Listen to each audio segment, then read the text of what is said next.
Hey, what's up, what's up, what's up, what's up? A gracious good morning to you good people. It's your girl KB. You know what I do and you know why I do it. It is Wednesday, hump day. It's October 8th and it's 3 a.m. Now, I had a little trouble getting started yesterday, and I want to apologize to you. I really got off to a rough start. A couple of things happened. The day before, I got a call that there was going to be some difficult conversations to be had at my place of employment. And they were difficult. It had nothing to do with me other than I am the designated employee for this particular incident. You know, HIPAA laws, I can't release too much information, so, but I was a designated employee assigned to a particular individual who was in serious crises. Serious. And I was all geared up for that. But what I wasn't prepared for is, you know, I've shared that in my move to the big city. First, let me give you a little timeline, if you will. Picture this: 1979. Yeah, see, it started with 1900, so you know it's gonna be we got in the Wayback Machine. I was 17, going on 18, moved to California after completing high school, a result of parents' divorce. That's a mild statement, because there's a lot that led up to that, but that's my timeline. So I was born and raised in New York, formative years in New York, native New Yorker. So I was moved to California to begin college. Moved to this cowboy hick town, which my uncle lived in. After being released from the Air Force, I believe they lived in Fresno for a brief time, and then moved to this city that to this day I despise. It's the city where my mom lived until her passing, Modesto. And those of you who live in Modesto, you have my condolences.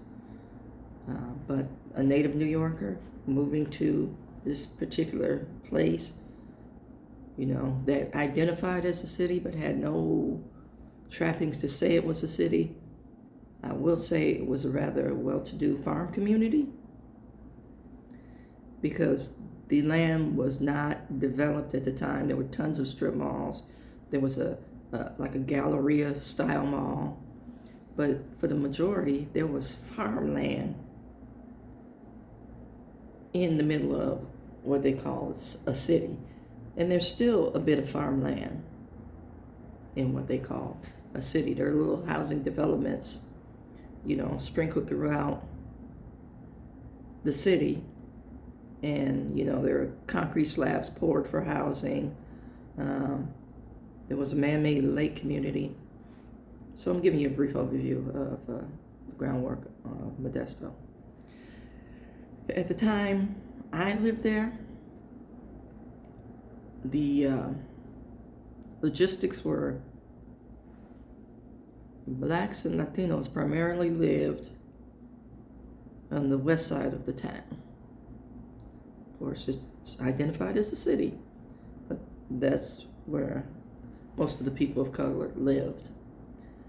The northern side of town was, you know, working class, white families, and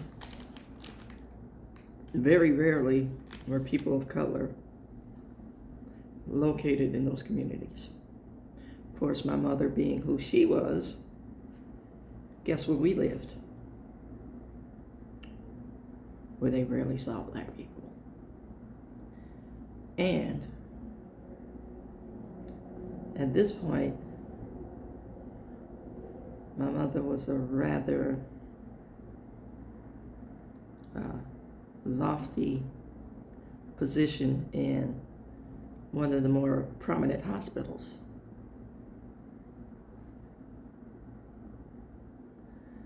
And you know what they call black people with a title in cities like that? Whatever the title is, doctor, lawyer, whatever, N-word. So you got some respect put on your N-word.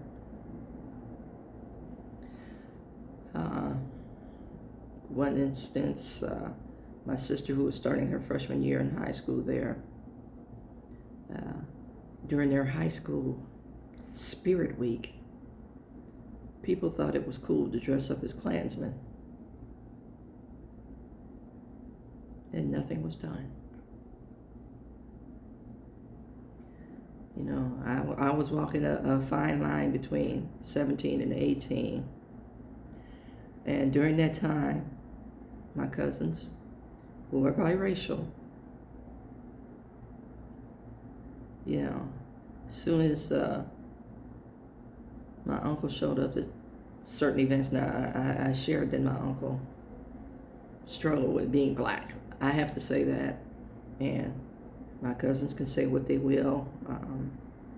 They were younger than me, so they didn't know, you know, their father in his formative years, but he struggled with being black. And once we moved, you know, there had to be some acknowledgement of blackness. And there were some statements made, and I'm not going to forget them, about who my mother's children, you know, me and my siblings were. There were some statements made based on his perception of himself. You know, I take great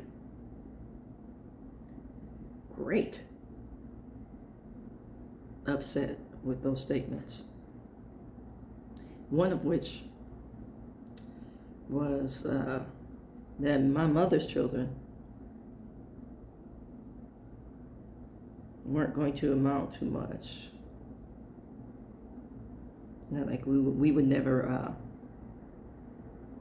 finish anything, any level of achievement based on our blackness and, you know, some of our hood mannerisms. And I'm happy to say every last one of my mother's children have college degrees. Multiple.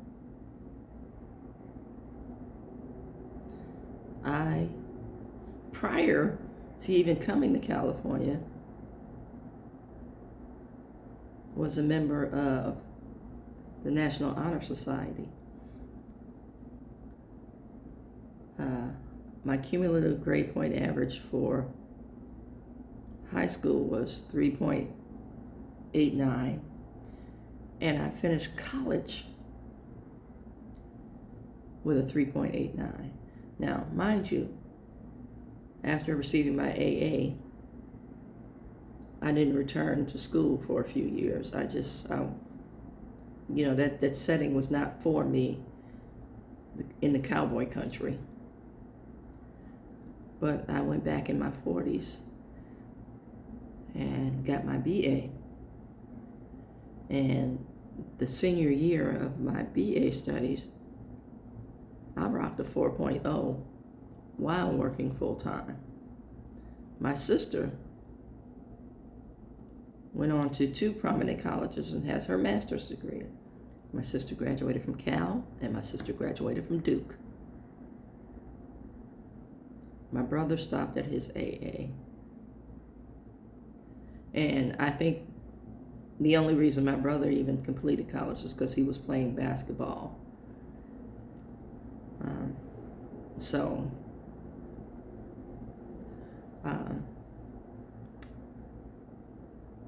there you have the family timeline.